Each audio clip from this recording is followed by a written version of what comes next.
On December 4th, 1872, the crew of a British brigantine called the Dei Gratia spotted another ship a few miles off its bow, about 400 nautical miles east of the Azores. It was the Mary Celeste. Her sails were up, half torn and drifting through the swell, yawing slowly from port to starboard. There was no distress signal, and she didn't respond to their hails. She was just moving in the way ships move when no one is holding the wheel. The ship was 103 foot long, carrying 1,701 barrels of industrial-grade alcohol from New York to Genoa. She'd left port 8 days before the Dei Gratia did, and by any reasonable timeline, she should have already been across the Mediterranean. Instead, she was here, and she was empty. When the boarding party climbed below deck, they found a sewing machine on a table with a child's pinafore on it and the sleeve half finished. Nearby were the toys of a 2-year-old girl scattered around a bunk. The men's pipes were still in their quarters, and any sailor of that era will tell you a working man does not leave port, much less abandon ship, without his pipe. A melodeon stood against the wall of the captain's cabin. In the larder sat 6 months of food and water. The cargo in the hold was intact, and the ship's wheel was turning slowly in the wind. This is the story of the Mary Celeste, a ship that has inspired more wild theories than the actual facts on record. Most retellings of this story treat the Mary Celeste like a sealed room puzzle in the middle of the Atlantic. A ship in perfect condition, abandoned by its crew with no obvious reasons on board. That framing is where the famous theories come from. The sea monsters, the pirate raid that conveniently left the cargo behind, and a conspiracy between two captains who barely knew each other. Most of those theories came years later, in 1884, and they owe more to Arthur Conan Doyle than to anyone who was actually on a ship in 1872. The version that holds up when you read the Gibraltar Inquiry transcripts and the modern scientific work is more grounded and a lot sadder. The Mary Celeste was almost certainly abandoned on purpose by a sober and capable captain in response to something he had a genuine, immediate reason to be terrified of. The reason 10 people in the lifeboat were never seen again isn't a mystery either. Once you understand what they were running from and what likely happened to the rope that tied them to the ship, the whole thing collapses into something tragically ordinary. Let's walk through it together. The Mary Celeste was originally built in Spencer's Island, Nova Scotia, in May of 1861, under the name Amazon. Her first captain died of an illness before the maiden voyage was complete. The second captain ran into fishing equipment off the coast of Maine, and then a few weeks later collided with another ship in the English Channel. She was finally run aground in 1867, wrecked in a storm off Cape Breton Island. The wreckage was then salvaged, sold to American owners, rebuilt and renamed to the Mary Celeste in 1869. By the autumn of 1872, she had been substantially refitted in New York. Her owners had spent around $10,000, somewhere around $250,000 in today's money. She was extended, her deck was raised and turned into a more profitable freighter. The largest single shareholder was a New York investor named James Winchester. The second investor was the man who captained her on the first post-refit voyage. He was a 37-year-old Massachusetts mariner named Benjamin Spooner Briggs. He had been at sea since he was 16, having come up through his father's ships, and had now captained several of his own. The family he was born into sent almost every man to sea, and many of them never came home. By every account of those who served under him, he was devoutly religious, never drank alcohol, and would not let anyone drink on board the ship he commanded. He was fair, careful, and not prone to panic. There is one detail about Briggs that almost gets lost in the retellings. In 1871, the year before the voyage, he and his brother Oliver had seriously considered leaving the sea altogether. They'd looked into buying a hardware store in New Bedford, but they decided against it and put their savings into the share of a ship instead. Oliver invested in a ship called the Julia A. Horlock, and Benjamin invested in the Mary Celeste. Oliver's ship went down with all hands in 1873. Briggs' wife Sarah was 31, the daughter of a Methodist minister from Marion, Massachusetts. She and Benjamin had been childhood sweethearts, married in 1862, and sailed to Europe together on more than one occasion. Their son Arthur was 7, old enough to be left behind with his grandmother so he could start school. But their daughter, Sophia Matilda, was only 2 years old, so Briggs modified the captain's cabin to make room for both his wife and his daughter. He also brought along Sarah's melodeon, a small foot-pumped reed organ, because she liked playing it in the evenings. Briggs picked his crew carefully. The first mate, Albert Richardson, was 28, married to a niece of one of the ship's owners, and had sailed under Briggs before. The second mate, Andrew Gillin, was 25, from a Danish family in New York. The steward and cook was Edward Head, 23, newly married and from Brooklyn. All three came with personal recommendations. The 4 general seamen were Germans from the Frisian Islands. They were later described by their pastor as peaceable and first-class sailors. 2 of them were married, and one had a wife who was pregnant with their second daughter at the time he sailed. In a letter to his mother shortly before departure, Briggs wrote that he was imminently satisfied with both the ship and the crew. In late October, the ship was loaded with 1,701 wooden barrels of denatured alcohol. It was industrial grade, fortified with chemicals that made it unfit to drink, intended for the Italian wine trade. There's one detail about the cargo that becomes important later. Most of them were made of white oak, except for 9 barrels which were made of a more porous wood called red oak. But it doesn't really hold volatile liquids very well, and tends to leak slowly. The Mary Celeste was ready to leave New York on November the 5th. Briggs took her out of the harbour that morning, but the weather looked rough, so rather than push it, he dropped anchor near Staten Island and waited for 2 days. By the morning of November 7th, the wind had settled and the skies were clear, so he sailed her into the Atlantic. The Dei Gratia, the ship that would eventually find her, left New York 8 days later on November the 15th. She was carrying 1,735 barrels of petroleum and also bound for the Mediterranean. For the next 2.5 weeks, the Mary Celeste made an unremarkable transatlantic crossing in difficult weather. The North Atlantic in November is far from gentle. Briggs' log, transcribed later by the Inquiry, recorded heavy winds and rough seas through much of the voyage. By November 24th, the ship was approaching the Azores. According to the log, Briggs altered course slightly that day to pass northeast of Santa Maria in the eastern Azores. The last entry in the log was made at 5 a.m. on November 25, 1872. It recorded the ship's position as just under 6 miles northeast of Santa Maria. It noted the weather and said nothing else unusual. After that, there were no more entries. 9 days later, the Dei Gratia found her drifting empty 400 miles further east. David Morehouse, the Dei Gratia's captain, sent his first mate over to board the Mary Celeste. His name was Oliver DeVoe. With him went the second mate, John Wright, and a seaman who stayed in a small boat as the other 2 went aboard. The state of the ship slowly told them a strange story. There was no one on board. The ship was deserted. The main hatch was secured. The forehatch and the lazarette hatch were both off, laying on the deck nearby. The galley stove had shifted slightly out of its frame and was cold.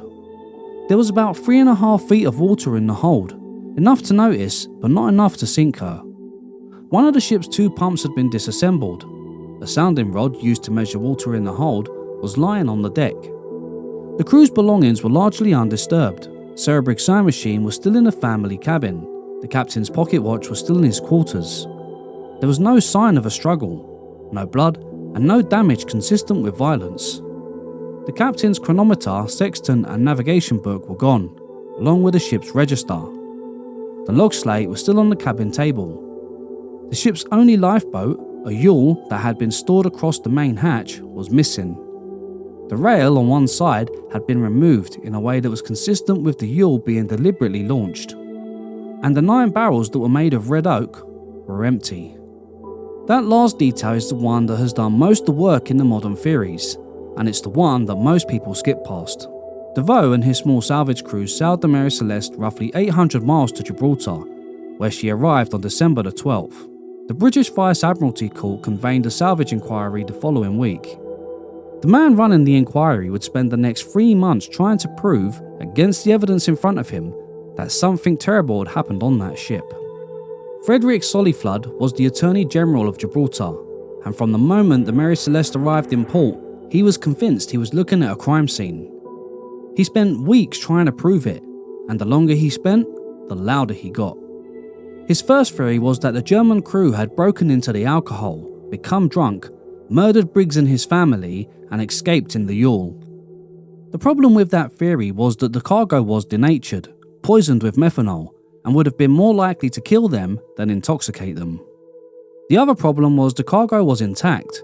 A drunken mutiny does not leave 1,692 barrels of alcohol exactly where they were stowed. Soliflud revised. He began to suspect that the crew of the Dei Gratia had murdered everyone aboard the Mary Celeste themselves in order to claim the salvage award. He examined the sword found in Briggs' cabin, looking for blood, but the reddish stains turned out to be nothing. Then he examined cuts on the bow of the ship, hoping for evidence of collisions or boarding, but the marks turned out to be ordinary wear consistent with the ship's age. The court eventually closed the case without finding any evidence of foul play. But Soliflud had been making accusations loudly enough and for long enough that the international press had picked up the story. The crew of the Dei Gratia who had risked their lives to bring a derelict ship in were finally paid $46,000, a small fraction of what they were entitled to under standard salvage law. The unusually low award was, by most readings, the court's quiet way of saying that they were not fully satisfied either, even though they had no evidence of a crime. If you've been keeping score, 3 leading explanations have been put forward by this point, and 2 of them have already collapsed under their own evidence. There is one more, and it didn't come from an inquiry at all. In 2006, a chemist at University College London named Andreas Seller ran an experiment to test a theory that had been around in different forms since the 1870s, but no one had properly tried to reproduce it. He built a scale model of the Mary Celeste's hold. Into it went alcohol vapour, the kind that would have leaked slowly from the 9 porous red oak barrels through the 2 weeks of the North Atlantic storms. Then he introduced a spark. What he got wasn't the kind of explosion most people imagine. It was what's called a pressure wave deflagration, a brief, low-temperature wave of flame that moved fast, blew the model's hatch covers off, and dissipated. But it left no scorch marks, no soot, and no flames left burning afterward. From above deck, all you would have seen was a fireball that lasted a moment and was gone, and a violent thump that threw the hatches in the air. Apply that to the Mary Celeste, somewhere off the Azores, in the last week of November 1872. Briggs, a captain who had never carried alcohol before and who had been nervous about it from the start, hears a sound like a cannon going off in the hold beneath his feet. The forehatch and cargo hatch are blown off, vapour is rising from below. No visible flames, but the cargo deck is now open, full of fumes that could reignite at any moment, and he has his wife and 2-year-old daughter on board. What does a competent, careful captain do in that moment? He gets everyone off the ship and into a lifeboat. With him go the chronometer, the sextant and the ship's papers. Someone disassembles the working pump to check whether the hull is damaged. The lifeboat goes over the side on a long line, which was, in 1872, the standard maritime response to a fire threat. And then they waited. If the ship doesn't blow, he reboards. It fits almost everything. The open hatches, the disassembled pump, the missing sailing instruments, while the cargo, the food and the personal belongings all stayed in place. The torn rigging and partial sails are exactly what you'd expect from a ship steering herself for 9 days. The melodeon and sewing machine and the toys still in the captain's cabin because Briggs was planning to come back. The piece that doesn't fit a successful reboarding is the rail. The point from where the lifeboat had been towed from showed clear signs of strain and separation. A long tow line in heavy seas can part. The wind shifted that afternoon, and the Mary Celeste sailed on. A small boat in the North Atlantic in late November doesn't have many hours in it, much less days. That's the reconstruction that fits most evidence with the fewest assumptions. It doesn't require pirates, sea monsters, or a conspiracy between 2 captains who barely knew each other. It requires 1 cargo defect, 1 frightening sound, 1 cautious decision by a careful man, and 1 piece of rope that didn't hold. It's not, and probably never will be, provable. Of the theories you've heard, the alcohol vapour deflagration, a drunken crew mutiny, or the Dei Gratia stalking the Mary Celeste for salvage money, which one do you find the most convincing? The Mary Celeste outlived the people who vanished from her by 12 years. She was sold, resold, and worked as a freighter across the Caribbean and the North Atlantic. By 1884, her captain was a man named Gilman C. Parker, and her owners were a Boston partnership that had quietly been loading her with cargo worth a fraction of what it was insured for. Some of the barrels marked as butter on the manifest turned out on later inspection to contain melted fat. Some of the barrels marked as expensive fish were stuffed with cheap dogfish. On January 3rd, 1885, Parker deliberately ran the Mary Celeste onto a coral reef called the Roche-Loire Bank off the coast of Haiti. He filed the insurance claim almost immediately, but the ship didn't sink, and that was a problem. Parker had counted on the wreck being total. Instead, the Mary Celeste sat on the reef in plain view, with most of her hull above water, and the fraudulent cargo still inside the hold. When the insurance investigators arrived, they unwrapped the scheme within a few days. Parker was indicted in Boston for barratry, the deliberate wrecking of a ship, which at the time carried the death penalty. One of his fellow conspirators killed himself before the trial began. Parker died of natural causes before his case concluded, and the other shippers were convicted on lesser charges. The Mary Celeste was left on the reef, where she broke apart over the next several years. And that is the story of the Mary Celeste. Every fact, every theory, and the one quiet explanation that accounts for almost all of them. The 10 people who left her in November 1872, Captain Briggs, Sarah, 2-year-old Sophia, and the 7 men whose names appear in the ship's papers and almost nowhere else, were doing something sensible. They were trying to get away from a ship they believed was dangerous. They tied themselves to her and waited.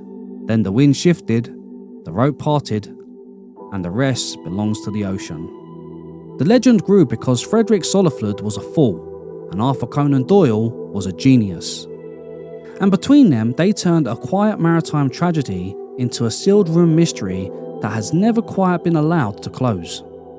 But the evidence has been pointing in one direction for a long time. It just took 134 years and a chemistry experiment at a London basement before anyone really listened. Thanks for watching. If you enjoy ocean mysteries like this one, then you'll love the story of Donald Crowhurst, the man who faked a voyage around the world and then lost his mind at sea. It's on screen now. Hopefully, I'll see you there.